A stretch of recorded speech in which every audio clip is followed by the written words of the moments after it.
Hello, my name is Brian and welcome to this particular edition of SDMS tutorials. This edition is for secondary schools.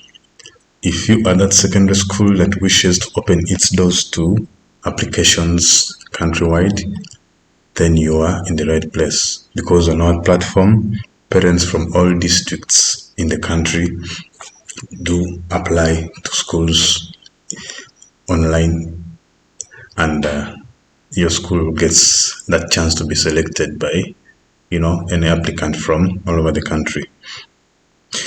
Anyway, let's get started. To get started with a school account creation, we need to have a working email address, and for this I've opened my own address email and you need a browser. So in your favorite browser, you type www.sdmsapp.com, and this will take you to the homepage that holds the SDMS system. Here we are not logging in as yet because we don't have the school account created yet, so we instead go to register school, and over here you can watch tutorials on how to create school account, but let us go straight away to the form to fill in the school details. And here they're asking us to select the school type. We are selecting secondary school. School name, we don't want to contradict any existing school, so we shall call our school Uganda Secondary School. Then for school motto, I'll still say, for God and my country. Now, SDMS requires you to enter some details up to at least sub-county level, because when parents are applying, they will need to know in which region or district is the school that I'm applying to. So over here, we come and select a region, as we can select Western. Then the system will load the districts that are in Western Uganda, and we shall get to one of the districts. You can say Isingiro. Then in Isingiro, we can have the counties that are in Isingiro. So we can have a county as that. Then we can select the sub-county. We can have that. And then the parishes that are in that sub-county, we can select any that comes across. We can have this, and then we can have this for the village. So SDMS requires to get details of a contact person that will be receiving the login credentials of the school, and then invoices. So for that particular case, I'll put any name, or I put my name, and then that email, the email address for that person, the email that will receive the invoices and the school login codes, and then the telephone contact. So we proceed to register. So the school account has been created. Now we need to make our school unique from other schools that are held in this system. So we can decide to name our class teachers. We can leave that for now. We add streams if we do have any yet, if we have any in the school. Now every school is required, every secondary school is required to select 2 elective subjects on top of the 11 compulsory subjects. So these are the compulsory subjects. You can rename them. Like for the case of RE, in your school you may say, for us we are offering IRE, not RE, so you rename that. And then you may want to call this physical education, you can still do that. Then you come over here to selecting the elective subjects. We could say we are offering agriculture. You may want to say we are offering ICT or literature. So we have customized and set up our elective subjects for our particular school. That part is done. Now Some schools may want to have the bursar's comments on report cards, the comments of school fees balances or school fees payment status. And this is where you get to do that. You may say for senior one, we want you may say we want the comments on or not. You can customize that also. So when we created the account, we received 3 emails, and that's the reason why we had to get that email for the school contact person. So the first email is an invoice of 50,000 shillings, which is a setup fee. This setup fee is payable within 7 days after the account has been created. And that was the first email we received. The second email is telling us of the trial period that we have. SDMS gives you a free trial period of 120 days, which is 4 months, and that accounts for a whole term. You use the system free for a whole term, and when you like it, you proceed to the subscription part of 360,000 shillings per year, which is quite minimal compared to other systems in the country. Then the other email that we have received are the login credentials. These login credentials are the login codes that various classes or various school account users will enter to get access, and every login code has a different access level. So I'll come over here and I copy the login credentials, because you're going to need them as we log in, and I paste them in my notepad for now.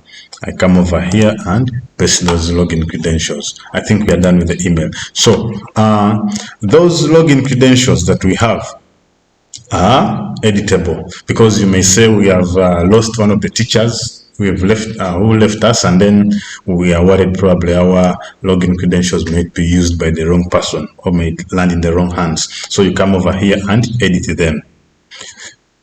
This is the part for editing the login credentials. Then it is very important to have these 3 emails: the email of the bursar, the email of the HM, and the email of the director. Reason being that these people hold very sensitive information for the school. So SDMS uses a 2-factor authentication to verify the person logging in, because someone may know your login credentials, but they will need to first verify them via email. That is why we need to have those emails with in the system. And for that particular case, I'll still put my very email. I put my email also here. I put the same email. So I update those emails, the administrative emails. Then over here we have an option of setting up requirements. So you find that when parents are logging, applying, they may want to know the fees structure, they may want to know the requirements for that particular school, and when you set them over here, the parent will be able to visualize them from the application side. So basically, this is the first step for customization, setting the basic customizations. But there are other customizations like editing school details, and then the fees control panel.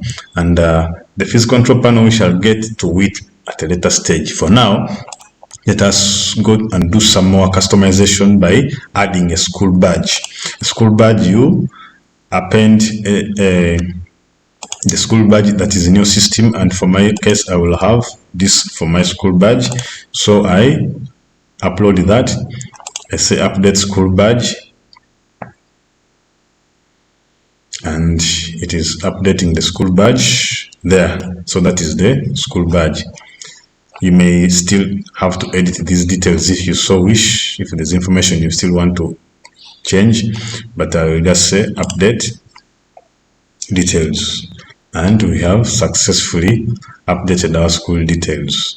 So we go back to the login page. Now we want to test, have we successfully logged in, or have we successfully created the school account? This is the time for testing that. So I go to my notepad over here. I say I want to check it out as a senior 1 teacher. So I come and I paste that login for the senior 1, and the page is telling me no students found for your school. So there are no, we've not entered any students yet, and that is correct. So and the same will happen for all the classes. So what do we do next? We go and we go back to our login over here. We say I want to log in as the academic, the person in charge of academics, or because these two people and the director can admit students. So I'll say let me log in as the HM, because the HM sees details for the entire school. So I come over here and log in as the HM.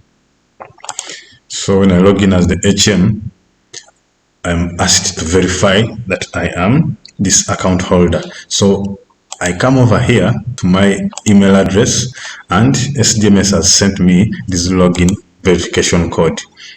So it is this code that I need to get access to my account. And every time you try to log in, you get this 6-digit figure authenticator.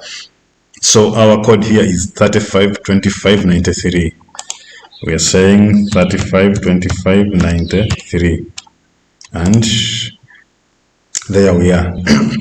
So the HM has gotten this dashboard, and it is saying the setup fee of this March has not yet been paid, and the account will be frozen by 10th December 2025, because today is 3rd. So in a week's time, the account will be frozen. So this is small money of 50,000. You pay that, but you can still use it for in that period of the 7 days before it gets frozen. You can click here to proceed to payment, and you're seeing that your subscription expires in 120 days. Our trial period that we have been given expires in 120 days. That is 2nd April 2026. All right, so the HM is having this kind of dashboard. This is an academic overview. The entire school, we are seeing there are no students yet, and the school fees overview here. This is where we see the fees payments in the school, and if the parent has paid cash at school, the BASA or HM can click here to make that transaction. But what we want to do now, we want to admit new students. So we click on that. So we get to admit students, and then the required fields, you can see have this red indicator that these are required fields, and those that are not are indicated as optional. So let's admit students. I'll just put in that name, and then we can call that person that, and then select sex as female. Date of birth, we are given that as default, but we can say our particular student was born in 2010. And then religion, they are born again. Tribe, it will be that. And nationality we have been given as Uganda. Then the NIN is optional for now. Then class details. We have to select a class for this particular student. This is S1. Then section, are they boarders, are they day scholars? This helps us in determining the school fees for that particular student, because there are different structures for day scholars and boarders. So we said this particular student is a day scholar. And then the streams and houses are optional, but we don't have that yet. We've not entered them, remember, in the system. Then we are required to enter details of at least one guardian or parent, and then I'll get that information. I just say this is the father, the district they are coming from, we can say that, and we are required to enter at least one telephone contact. Now, if that parent has an email address, it is important to put it there because the school will also be sending some information to the parents via email or SMS or WhatsApp. So you can have the telephone number entered and the email. Now, this particular case, I'll enter still my email address. So I will proceed. The second guardian information is not that much required. It is optional. So we go and register our student. We are being told that an Mbabazi Irene, that student ID has been admitted to senior 1, and a confirmation email has been sent to that email address. Good. So they're telling us, do you want to admit more students? For now, we can say no. I go to that. Then we are taken to this dashboard. Now, in this dashboard, we are redirected to the dashboard of the Director of Studies. Yes, you can still go and log in as the HM, but the Director of Studies does not require authentication. So that's why we are taken to this dashboard. Now, we come, remember we have entered a student, we did not enter there.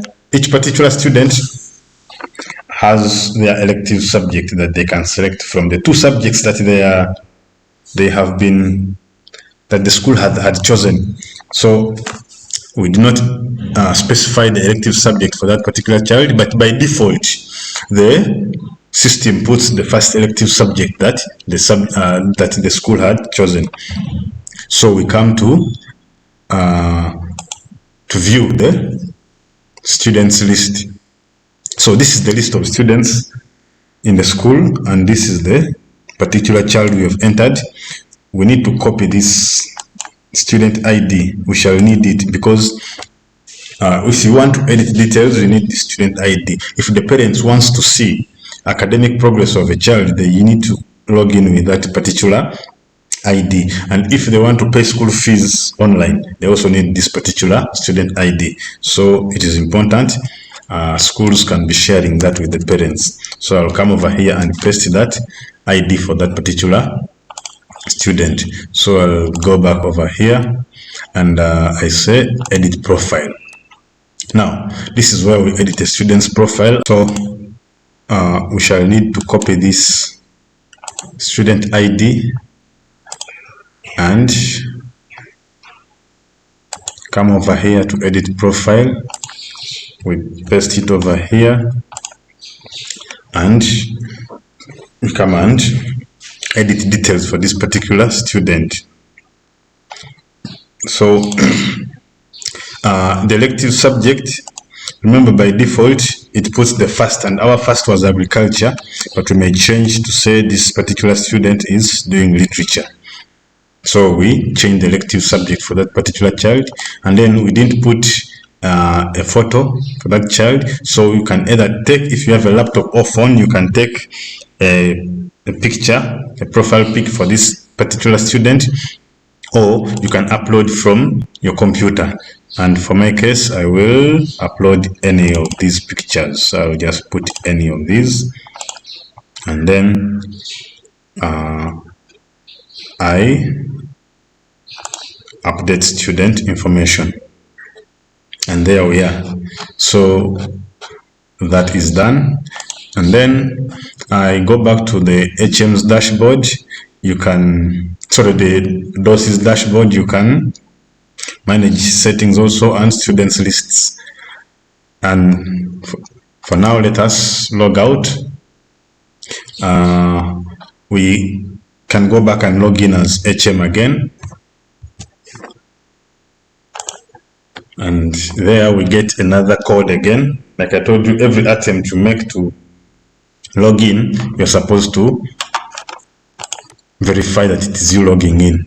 So I come back to my email and I need to enter this. So this time we have 189324. We have 189324. So there we have logged in. So I brought you here to see that this is what HM does. HM has control over the entire school. You can manage academics, you can manage school fees and van, you can manage the school store, you can manage the employees, you can manage accounts and balances, accounts and balances. So when you log in as a teacher, this is now the interface for the senior ones. These are the subjects that we do have. Well, I think that is that. These other settings, I'll be making another video on how to customize, manage topics and manage projects, and then generating of report cards. Thank you for watching.